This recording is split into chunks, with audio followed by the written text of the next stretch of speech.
اب مرید کو کیا کرنا ہے یہ سنو. اب ہماری باری آ گئی. ٹھیک ہے, اب مرید کیا ہوتا ہے. سب سے پہلے میں آپ کو امام غزالی رحمۃ اللہ تعالی علیہ کا ایک ارشاد عرض کرتا ہوں. ایھا الولد, یہ آپ کی کتاب ہے.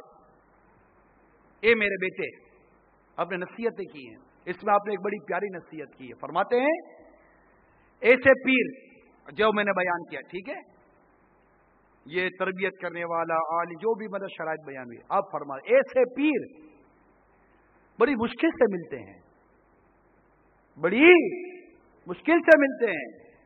اگر یہ دولت کسی کو حاصل ہو جائے اور ایسا کامل مرشد مل جائے اور وہ اسے اپنے مریدوں میں داخل بھی کر لے, تو اس مرید پر لازم ہے کہ وہ اپنے مرشد کا ظاہر و باطنی ادب بجا لائے.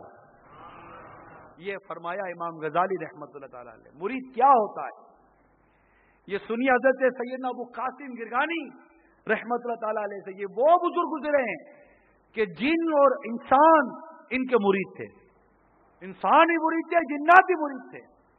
فرماتے ہیں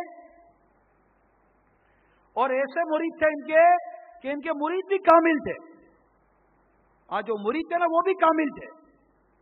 فرماتے ہیں کہ ہمارا جی چاہتا ہے, یعنی ان کے مرید کامل بھی ہیں, لیکن پھر فرماتے ہیں ہمارا جی چاہتا ہے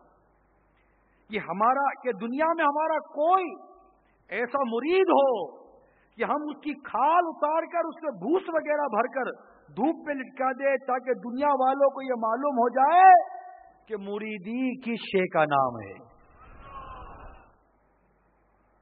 صاحب تصنیف جہاں یہ واقعہ نقل ہے لکھتے ہیں کہ یہ بات انہوں نے اس لیے کہی تھی کہ وہ خود بھی مرید تھے اور وہ جانتے تھے کہ مریدی کیا شے ہوتی ہے. یعنی ہمارا ایسا کوئی مرید ہوتا کہ اس کی کھال اتار کے اسے بھوس ڈال کے لٹکا دیتے, تو پھر دنیا کو کہتے کہ مرید, پھر دنیا کو بتاتے کہ مریدی کس شے کا نام ہے. بیعت ہے, بک جانا. جب بک گیا تو جو بک گیا اس کا اپنا اختیار کیا رہا. ہم تو بک گئے نا, بک گئے نا. اب جس کیا تو بکے, جو کہتا کرو نا بھائی, کریں گے نا. مرید کیسا ہوتا ہے دیکھو. سلطان و مشائخ سیدنا نظام الدین اولیاء رحمۃ اللہ تعالی علیہ کو اپنے احباب کے ساتھ کہیں تشریف فرماتے کہ ناگاہ کھڑے ہو گئے, پھر بیٹھ گئے. پوچھنے پہ ارشاد فرمایا ہمارے پیر کی خانقاہ میں کتا تھا, ہمارے پیر کی خانقاہ میں ایک کتا تھا. آج اس صورت کا ایک کتا مجھے نظر آیا, اس گلی سے گزر رہا تھا, اس کی تعظیم کی خاطر اٹھ گیا تھا. مریدی کیا ہوتی ہے ان سے کو پوچھے. یہ بات بیان کرنے کے کچھ مقاصد ہے.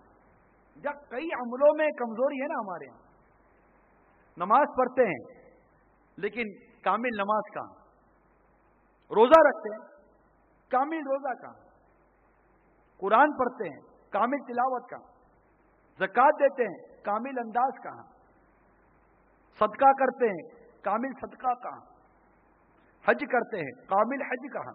بات سمجھ رہے ہیں؟ یعنی عملوں میں کمی ہے. اور کئی عمل ایسے جو عمل ہے اس کی روحانیت نہیں ہے. اور روحانیت کی مثال ایسے کہ کان ہو سن نہ سکے, ناک ہو سونگھ نہ سکے, زبان ہو چکھ نہ سکے, آنکھ ہو دیکھ نہ سکے. کیا تو جس طرح کئی عملوں میں کمزوری ہے نا, ایک ویکنیس ہے, کمزوری ہے نا, اسی طرح طریقت میں بھی کمزوری ہے. یہ طریقت کی جو دنیا ہے نا, یہ شریعت سے نکلا ہوا ایک چشمہ ہے. طریقت تصوف کہ بندہ ایک نیک و پرہیزگار اور کامل بندے کے ہاتھ میں ہاتھ دیتا ہے, گویا کہ اس کا یہ نیت ہوتی ہے, اس کا یہ ارادہ ہوتا ہے کہ اس کے ذریعے میں اپنی کو منزلیں طے کروں گا. کیا منزل؟ BBA کروں گا, CA کروں گا, ماسٹرز کروں گا. نہیں, میں اپنی نزا کی منزل آسانی سے طے کر جاؤں گا, میں اپنی قبر کی منزل آسانی سے طے کر جاؤں گا. اس کے صدقے میں کامل نمازی بنوں گا, کامل پرہیزگار بنوں گا, اللہ تبارک و تعالیٰ کا کامل بندہ بنوں گا. میں فنا فی شیخ ہوں گا, اس کے صدقے فنا فی رسول ہوں گا, پھر اس کے صدقے میں فنا فی اللہ ہونے کے درجے کو پاؤں گا. اب یہ باتیں رہ گئی. یہ ایک راہ سلوک کہلاتے ہیں اس کو، سلوک کی راہ، طریقت کی راہ، تصوف کی راہ ہے۔ صوفیہ کرام نے یہ راہ بتائی، صوفیہ کرام اس راہ پر چلے اور انہوں نے بزرگوں پر کامل یقین کیا۔ جب کامل یقین کرتے تھے تو انہیں کامل شے بھی ملتی تھی، ان کے فوائد بھی کچھ اور ہوتے تھے۔ آپ دیکھیے وہ دور بھی یاد کریں جب حضرت سیدہ بہلول دانا رحمت اللہ تعالی علیہ کہیں کونے میں بیٹھے مٹی کا گھروندا بنا رہے، مٹی کا گھروندا بنا رہے، اور خلیفہ ہارون رشید کے ساتھ آپ کی زوجہ زبیدہ خاتون وہاں سے گزر رہی ہے۔ سواری کو رکوایا گیا، زبیدہ خاتون اترتی آگے بڑھتی ہے۔ حضرت سیدہ بہلول دانا رحمت اللہ تعالیٰ جن کے لیے مشہور ہے کہ وہ مجذوب تھے، ان کے قریب جا کر پوچھتی ہے بہلول کیا کر رہے ہو؟ مٹی کا گھر بنا رہے تھے نا، مٹی کا گھروندا بنا رہے تھے۔ پوچھا بہلول کیا کر رہے ہو؟ فرمایا جنت میں گھر بنا رہا ہوں، جنت میں گھر بنا رہا ہوں۔ خوش عقیدہ تھی، بزرگوں پر اعتقاد تھا، اس کو اللہ والوں کے تصرف کو جانتی تھی زبیدہ خاتون، دیوانہ نہیں کہا اس کو دیوانہ نہیں کہا۔ کیا فرمایا، کیا کہا؟ بہلول بیچو گے؟ بہلول بیچو گے؟ آپ نے فرمایا ضرور بیچیں گے۔ کتنے کا؟ مثال کے طور پر 10 درہم کا۔ 10 درہم دیے بہلول دانا رحمت اللہ نے، وہ گھروندا برابر کر دیا، مٹی برابر کر دیا، چلی گئی۔ ہارون رشید نے پوچھا کیا کیا؟ کہا جنت میں گھر لیا ہے۔ کیا کہا؟ جنت میں گھر لیا ہے۔ کہا دیوانی ہو گئی ہے، وہ دل سے یہی کہتی تھی کہ میں تو ہوئی دیوانی،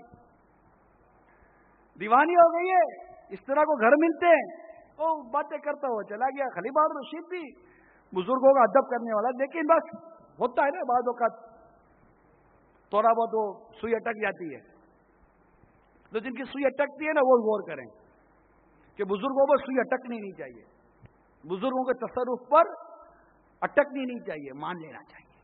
کیسے ماننا چاہیے؟ رات کو خلیفہ ہارون رشید سوئے، خواب میں دیکھا جنت میں پہنچے، جنت میں چکر لگا رہے ہیں، دیکھا کہ مکان نظر آیا، لکھا تھا زبیدہ خاتون کا مکان۔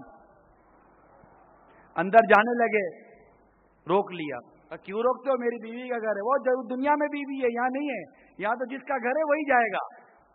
جھنجھلا کر اٹھ گئے اور دوڑے زبیدہ خاتون کی طرف، دروازہ بجایا، کیا ہوا؟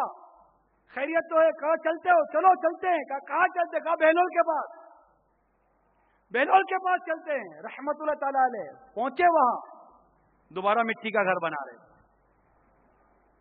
اب ہارون رشید جا کے دوزانے ہو گئے۔ کہا بہلول کیا بنا رہے ہو؟ کہا جنت میں گھر بنا رہا ہوں۔ بیچو گے؟ ہاں بیچیں گے۔ کتنے کا؟ 100 درہم کا۔ بہلول کل تو 10 درہم کا بیچا تھا، 100 درہم کا ایک دن میں اتنی مہنگائی؟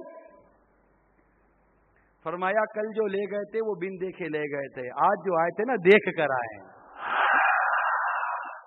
بن دیکھے کے دام اور ہیں، دیکھے کے دام اور ہیں۔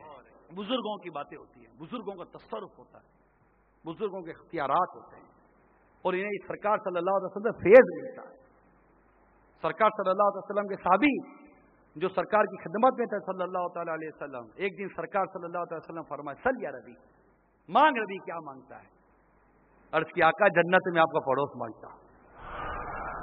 مانگا نا، آقا نے منع نہیں فرمایا۔ اپنی زبان حق کے ترجمان سے کتنے صحابہ کرام کو جنت کی بشارت دی۔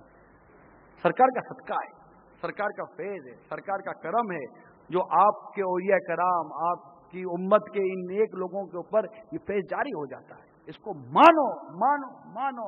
دے سکتے ہیں کیا کچھ کہ وہ کچھ دے نہیں سکتے، یہ بیعت نہ کر، ہوش لے اور بھی کچھ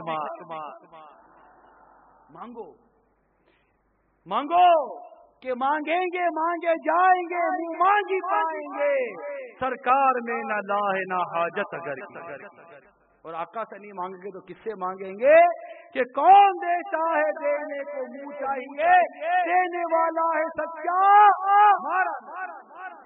تو میرے میٹھے میٹھے اور پیارے پیارے اسلامی بھائیوں، میرے آقا اعلیٰ امام اہل سنت مرید کے لیے فرما رہے ہیں فتاوی رضویہ شریف میں، مرید اپنے پیر کی تعظیم کرے اور اسے تمام اولیاء زمانے پر مرجح رکھے، ترجیح دے۔